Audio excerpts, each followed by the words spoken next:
Bruno Pinheiro está ao lado do deputado Evair Melo, do PP do Espírito Santo, e tem detalhes agora. Deputado, seja bem-vindo. Bruno, bem-vindo. Exatamente, a você uma ótima semana, também ao nosso entrevistado, muito obrigado por falar ao vivo com a Jovem Pan. Um assunto muito importante que eu tenho ouvido aqui, deputado, é que não existe esse clima de votação neste momento. Esse assunto, ele já está há alguns anos, essa reforma é uma discussão antiga, e eu já faço uma pergunta muito objetiva ao senhor. Se não resolver agora, é necessário voltar a este assunto ainda, ou essa seria uma única oportunidade de resolver ou de abandonar, esquecer este assunto aqui no Congresso Nacional? Olha, boa tarde, obrigado pela oportunidade. Eu sou daqueles que acreditam que esse assunto jamais pode sair da pauta aqui da Câmara dos Deputados do Senado, assim como foi no governo anterior. Essas duas PECs tramitam, apresentarem no governo Jair Bolsonaro. A compreensão de todo o parlamento, da sociedade brasileira, que nós realmente precisamos de um novo texto tributário. Primeiro, para corrigir as desigualdades, é muito importante, mas o Brasil precisa se reindustrializar, o Brasil precisa de gerar emprego, gerar oportunidade. E o Brasil, por um novo texto tributário, ser a opção de tomada de investimentos, principalmente vindo do exterior. A sociedade, a classe empresarial, prefeitos, governadores, os empresários, os trabalhadores, todo mundo do Brasil tem a percepção da necessidade de um texto tributário. Quando nós falamos isso para fora, todo mundo imagina, primeiro, simplificação e pagar menos impostos.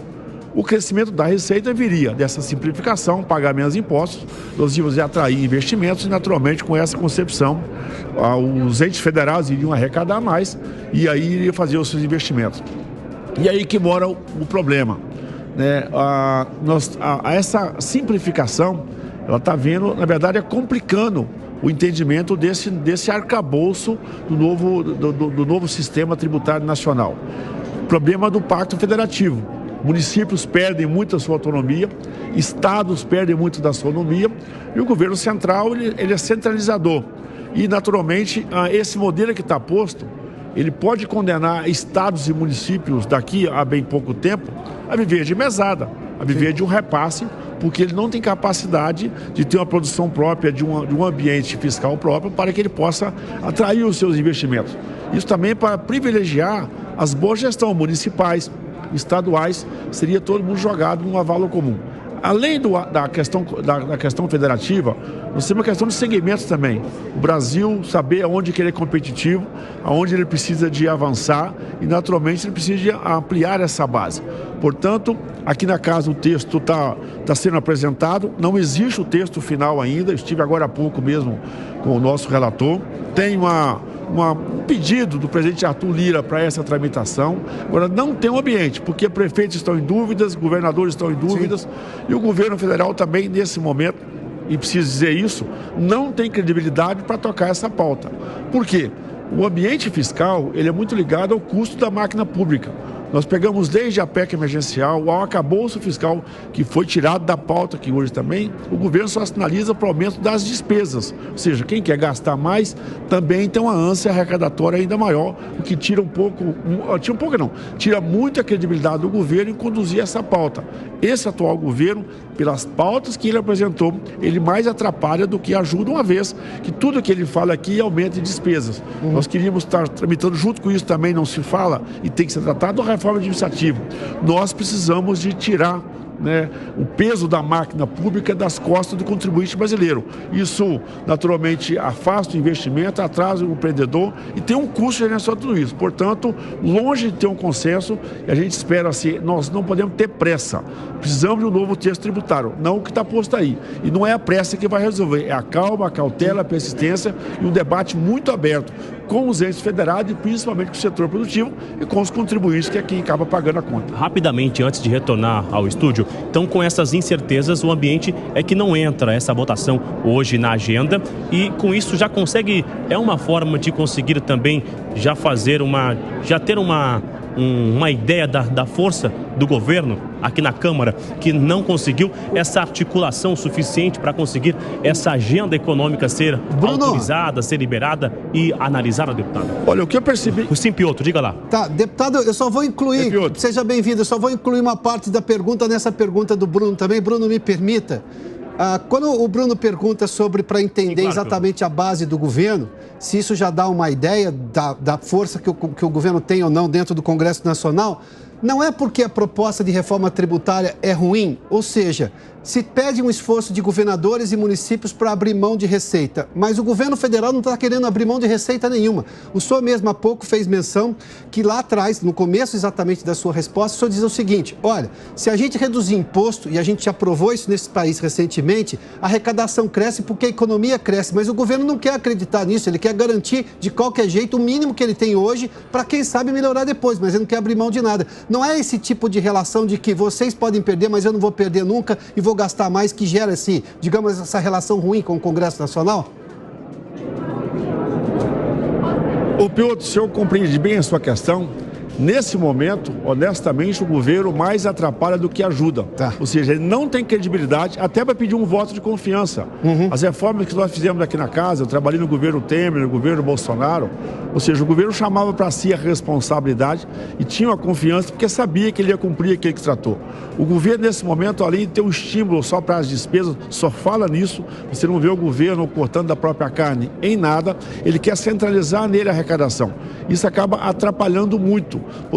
Isso mostra mais uma vez que não é escolhido ninguém. O governo não tem base aqui na casa. O governo tem um grupo de seguidores, mas longe de ter uma base sólida e orgânica, porque nem aqueles parlamentares que não são dos partidos de esquerda, mas partidos do centro ali, que às vezes caminham com o governo, estão com o pé atrás. Até porque outros compromissos que o governo assumiu, ele não entregou. Então, nesse texto tributário, eu volto a dizer, a mobilização do governo, embora faça um discurso, chamar de bêbado com o delegado, de quem não quer se envolver muito, o governo não tem credibilidade para tratar essa pauta. Ela está muito pautada nessa orientação que o parlamento trabalha. O deputado Aguinaldo Ribeiro tem um prestígio aqui na casa pelo seu histórico, está conduzindo isso. Ele está se dedicando aos segmentos, aí vai ao supermercado, o setor da produção agropecuária, as nossas cooperativas, por exemplo. Nós não abrimos mão, por exemplo, do nosso ato cooperativo, que é importante, porque o Brasil, quando você olha para o Brasil da organização econômica, os estados onde as cooperativas avançaram um pouco mais, são estados da melhor economia, do melhor arranjo econômico, da melhor desigualdade social. Portanto, também é um modelo que tem que ser prestigiado, porque se você tem um ambiente econômico, que a sociedade cresce junto, interessa ao Estado. Ou seja, um Estado que se desenvolve, um município que se desenvolve, você precisa menos do governo. É isso que nós precisamos de fazer, é não achar que o governo vai resolver todos os nossos problemas.